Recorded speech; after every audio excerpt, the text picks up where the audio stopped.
Chers frères et sœurs en Christ, chers amis, bonjour. Nous nous retrouvons ce matin pour méditer ensemble l'Évangile selon saint Marc au chapitre 3, les versets 7 à 12. En ce temps-là, Jésus se retira avec ses disciples près de la mer, et une grande multitude de gens venus de la Galilée le suivirent.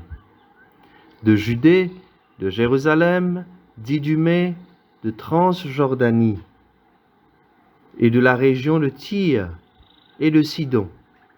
Vinrent aussi à lui une multitude de gens qui avaient entendu parler de ce qu'il faisait. Il dit à ses disciples de tenir une barque à sa disposition pour que la foule ne l'écrase pas. Car il avait fait beaucoup de guérisons, si bien que tous ceux qui souffraient de quelque mal se précipitaient sur lui pour le toucher. Et lorsque les esprits impurs le voyaient, ils se jetaient à ses pieds et criaient, « Toi, tu es le Fils de Dieu !» Mais il leur défendait vivement de le faire connaître. Parole du Seigneur. Jésus commence à être connu. Les gens parlent de lui comme d'un grand prophète ou encore d'un guérisseur. Et comme toujours dans ces cas-là, les gens se précipitent vers l'homme exceptionnel, vers le faiseur de miracles. On est tellement attiré par l'extraordinaire. L'Évangile nous présente des multitudes de gens qui viennent à Jésus au point qu'il doit prendre du recul sur une barque pour ne pas être écrasé. Ces gens viennent pour eux-mêmes avant tout. Ils viennent chercher leur guérison. Ils ne viennent pas tant pour Dieu. Tant et si bien que lors de la Passion, quand l'extraordinaire aura disparu, ces personnes seront pour le moins absentes, sinon même dans la foule qui le hue et le persécute. Il ne faut pas dissocier la vie de Jésus de sa passion, car tout est un ensemble. Par sa vie, Jésus enseigne, guérit, délivre, il se révèle, et à l'heure de sa passion, il sauve, il accomplit sa mission. La vie de Jésus, sa vie publique, est comme un reflet de l'œuvre de salut réalisée dans la mort et la résurrection. Il est important, frères et sœurs, de ne jamais perdre cela de vue. Sinon, nous regardons simplement un homme extraordinaire, mais pas un sauveur. Par ailleurs, dans notre vie chrétienne, nous aussi, bien souvent, nous courons après l'exceptionnel, l'extraordinaire. Combien de foules ne courent-elles pas après certains prédicateurs, après certains faiseurs de miracles, pour être guéris, délivrés? Combien de nos frères et sœurs quittent la religion ou changent de religion plutôt pour aller chercher une guérison, une bénédiction? Mais dans ces foules, combien viennent à Dieu vraiment pour rencontrer Dieu?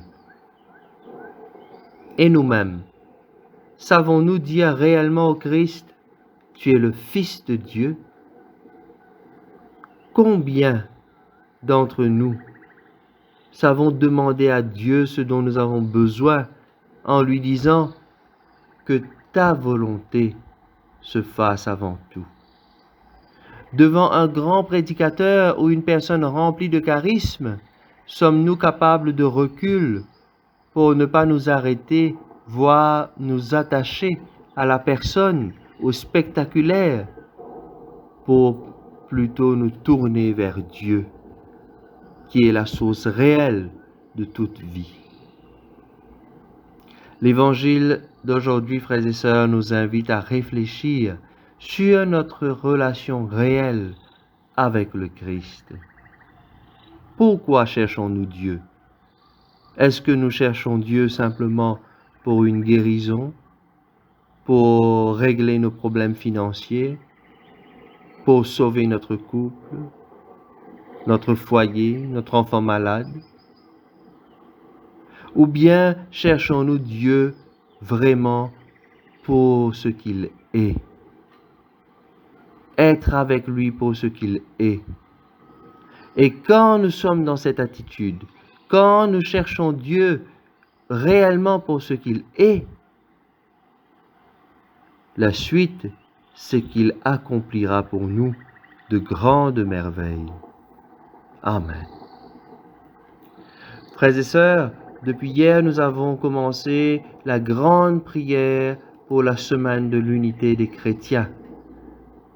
C'est une semaine qui se conclura le dimanche 23 janvier.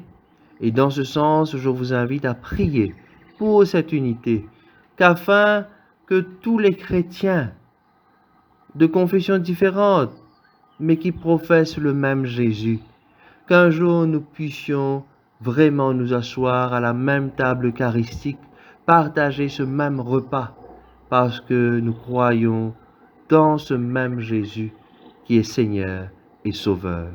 Ensemble, prions pour l'unité de tous les chrétiens. Seigneur Jésus, qui à la veille de mourir pour nous, a prié pour que tous tes disciples soient parfaitement un, comme toi en ton Père, et ton Père en toi. Fais-nous ressentir douloureusement l'infidélité de notre désunion. Donne-nous la loyauté de reconnaître et le courage de rejeter ce qui se cache en nous, d'indifférence, de méfiance et même d'hostilité mutuelle. Accorde-nous de nous rencontrer tous en toi, afin que de nos âmes et de nos lèvres monte incessamment ta prière pour l'unité des chrétiens, telle que tu la veux, en toi qui est la charité parfaite. Fais-nous trouver la voie qui conduit à l'unité, dans l'obéissance à ton amour et à ta vérité. Amen. Je vous souhaite à vous tous une excellente journée avec le Seigneur.